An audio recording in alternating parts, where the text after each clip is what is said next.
رمضان المبارک میں تو چونکہ عبادت کی طرف رجحان بہت ہوتا ہے، رغبت بہت ہوتی ہے، لیکن آخری عشرہ رمضان تو چلا جاتا ہے، اس کے بعد بھی اگر مسلمان یہ چاہتے ہیں کہ یہ رغبت برقرار رہے، عبادتوں کا رجحان برقرار رہے، ایسے ہی دل کا میلان قرآن حدیث اور دین کی طرف رہے، اس کے لیے کیا کسوٹی ہے، کیا پیمانہ ہے، کیا ایسے اعمال ہیں جو کیے جا سکتے ہیں کہ رمضان کے بعد بھی دل وہی لگا رہے؟ عامر بھائی، آپ نے سوال کی بڑا اہم ہے، لیکن ابھی کیونکہ رمضان باقی ہے تو بڑی پیاری بات کسی نے کہی کہ جب یہ ریس لگتی ہے نا، دوڑ میں مقابلہ ہوتا ہے تو چلتے تو سب لوگ ساتھ ہی ہیں، کوئی درمیان میں ذرا پیچھے ہو جاتا ہے، کوئی تھوڑا سا اور پیچھے ہو جاتا ہے۔ اصل مسئلہ ہے کہ جب ریس ختم ہوگی تو کون کہاں پر کھڑا ہے۔ ہمارے اسلاف نے باتیں لکھی ہیں کہ جی ممکن ہے کہ تم نے رمضان کا آغاز کیا تو ذرا سستی کا معاملہ تھا، تم نے رمضان کا آغاز کیا تو ذرا ایک گوشت کا معاملہ بھی تھا، کوئی آگے رہا، کوئی پیچھے رہا، کوئی درمیان میں رہا، لیکن ہم کہتے ہیں نا خاتمے کا اعتبار ہے، تو ابھی رمضان مبارک جو میسر ہے اس کے خاتمے تک ہمیں اپنے آپ کو لگانا اور کھپانا ہے۔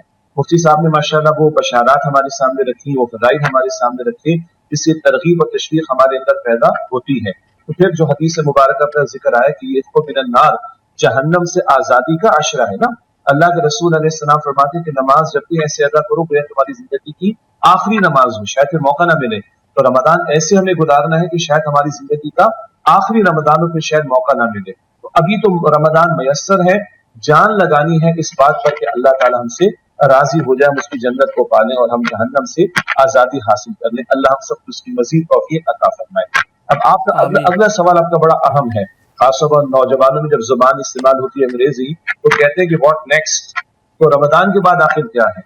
سید ابو الحسن علی ندوی رحمۃ اللہ علیہ، مولانا علی رحمۃ اللہ علیہ، ان کا ایک چھوٹا سا کتاب ہے چند صفحات کا، ہم نے بھی ماضی میں اس کو بہت تقسیم کیا تنظیم اسلامی کے زیر اہتمام، قرآن اکیڈمیز کے زیر اہتمام، دو روزے اس کا ٹائٹل ہے، مولانا علی رحمۃ اللہ علیہ کا بڑا پیارا کتاب ہے۔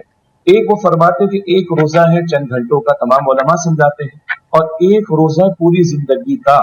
تو پوری زندگی کا روزہ کیا ہے؟ وہ تقوی ہے، خوف خدا، گناہوں سے اپنے آپ کو بچانا، یا سورہ آل عمران آیت نمبر 102 وَلَا تَمُوتُنَّ إِلَّا وَأَنْتُمْ مُسْلِمُونَ، مرتے دم تک مسلم رہنا۔ روزے کی حالت میں ہم نے حلال کو چھوڑ رکھا ہے، اب پوری زندگی کا روزہ رکھنا ہے اور وہ ہے اپنے آپ کو حرام سے بچانے کی کوشش کرنا۔ ایک تو یہ بات ہمیں اپنے ذہنوں میں بٹھانے کی ضرورت ہے۔ نمبر ایک، کیونکہ آخری عشرہ ہے اور مزید ترغیب ہمیں دلانی ہے، تو سید ابو الحسن علی ندوی رحمۃ اللہ علیہ فرماتے ہیں کہ اگر آج روزہ ہم نے رکھا صبح صادق سے غروب آفتاب تک، ہم افطار میں کھجور، پانی، شربت وغیرہ لے کر ہم اپنی توانائی کو بحال کر لیتے، بشاشت مل جاتی ہے۔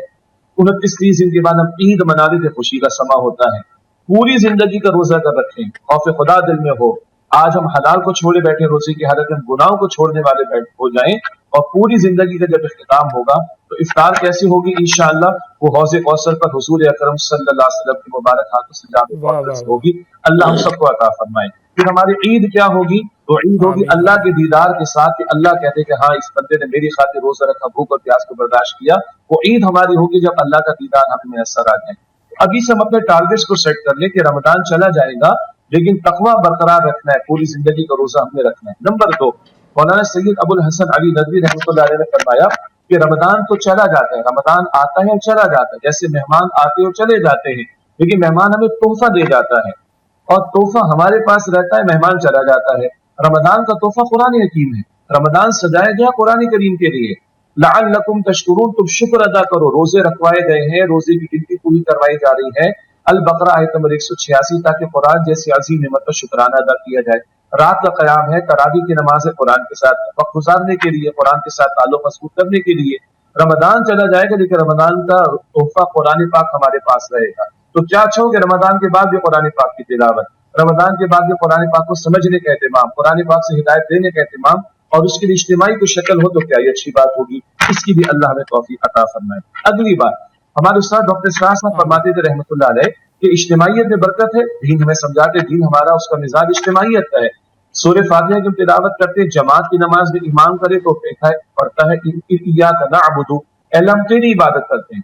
انفرادی نماز میں جب ہم سورہ فاتحہ کی تلاوت کرتے تب بھی ہم کہتے ہیں ایاک نعبد، اے اللہ ہم تیری ہی عبادت کرتے ہیں۔ تو اللہ کی عبادت اجتماعی طور پر بھی مطلوب ہے، نظام کی سطح پر بھی مطلوب ہے، ہمارا دین اس کا مزاج اجتماعیت کا ہے۔ رمضان میں ایک ہی وقت میں ساری دنیا میں تمام مسلمان ایک ہی وقت میں روزہ رکھ رہے ہیں. نماز ایک وقت پر مقرر اوقات میں فرض ہے. حج کی عبادت اجتماعی عبادت ہے. زکوٰۃ کی وصولی کا اجتماعی نظم ہونا چاہیے. تو ہمارے دین کا مدار اجتماعیت کا ہے. رمضان کی برکت کیا ہے؟ اللہ ایک ماحول بنا دیتا ہے. شیطان قید کر دیا گیا، نفس کو قابو کرنے کے لیے روزہ دے دیا گیا. سب لوگ روزے کی حالت میں، سب لوگ نمازوں میں آگے، سب لوگ قرآن پاک کی تلاوت میں آگے، سب لوگ تراویح میں آگے ہیں. ایک ماحول ہے، عمل کرنا آسان ہے. ایک ماحول ہے، گناہ سے بچنا آسان ہے. رمضان چلا جائے گا، ماحول ختم ہو جائے گا. اللہ ہمارے حال پر ہم فرمائے. چاند دیکھتے کراچی والے فائرنگ کرنا شروع کر دیتے ہیں. کس بات کی فائرنگ کرتے؟ شیطان کے آزاد ہونے پر فائرنگ ہو رہی. کس بات کی؟ ہمارے اسلاف تو روتے تھے جب چاند نظر آ جاتا تھا شوال کا، روتے تھے کہ رمضان رخصت ہو گیا. تو اللہ کے بندے کس بات پہ فائرنگ کرتے ہیں ہم لوگ؟ اللہ ہمیں ہدایت دے. بہرحال تو رمضان چلا جائے گا، وہ اجتماعی ماحول ختم ہو جائے گا.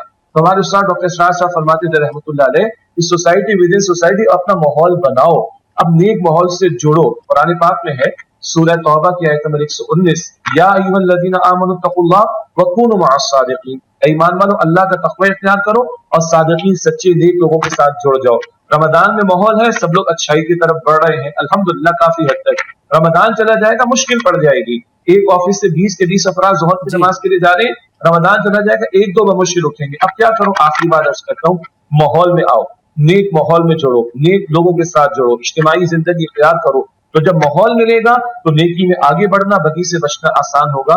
رمضان تو نہیں ملے گا رمضان کے بعد، لیکن رمضان کی اجتماعیت والا ماحول اگر وہ اختیار کریں گے تو نیکی میں خیر میں آگے بڑھنا ہمارے لیے آسان ہوگا. اور خاص طور پر شوال کے نفل ہوتے، جزاک اللہ. اگر شوال کے نفل روزوں کا بھی اہتمام کر لیں تو ایک تسلسل تقویٰ کا انشاءاللہ رہے گا.